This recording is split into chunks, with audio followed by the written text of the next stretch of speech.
આજે આપણે ગુજરાતના જમીન વારસાઈના નવા નિયમો 2026 પર એક ટૂંકી માહિતી લઈશું. જાન્યુઆરી 2026થી ગુજરાતમાં જમીન વારસાઈના નિયમો બદલાયા છે. જો તમારા પરિવાર પાસે ખેતીની જમીન છે, તો કાયદાકીય ગૂંચવણો અને દંડથી બચવા માટે આ ફેરફારોને સમજવા તમારા માટે ખૂબ જ જરૂરી છે. તો પહેલો અને સૌથી અગત્યનો મુદ્દો એ છે કે હવે બધા વારસદારોની નોંધણી ફરજિયાત છે.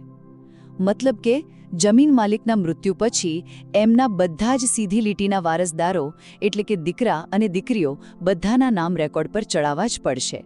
કોઈને પણ બાકાત રાખી શકાશે નહીં. આનાથી દીકરીઓના હકનું રક્ષણ થશે અને પારિવારિક વિવાદો પણ ઘટશે. બીજી વાત છે લોનવાળી જમીનની. માની લો કે વારસાઈમાં મળેલી જમીન પર કોઈ બેંકની લોન ચાલી રહી છે, તો પણ વારસદારોના નામ નોંધાઈ જશે. એના માટે તરત લોન ભરવી જરૂરી નથી.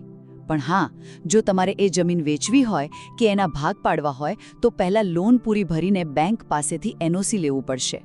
એના વગર વેચાણ શક્ય નથી. અને છેલ્લો ત્રીજો મુદ્દો છે સમયમર્યાદા. ખાસ યાદ રાખજો, ખાતેદારના મૃત્યુના 5 વર્ષની અંદર જ આખી વારસાઈ પ્રક્રિયા પૂરી કરવી પડશે. જો મોડું થયું તો દંડ લાગશે. અને હા, જો કોઈ વારસદાર સગીર હોય તો પણ એનું નામ નોંધાવવું ફરજિયાત છે અને એના ભાગની જમીન વેચવા માટે કોર્ટની મંજૂરી લેવી પડે છે. ટૂંકમાં કહીએ તો આ નવા નિયમો વારસાઈમાં પારદર્શિતા લાવીને મહિલાઓ અને બાળકોના હકોનું રક્ષણ મજબૂત કરે છે.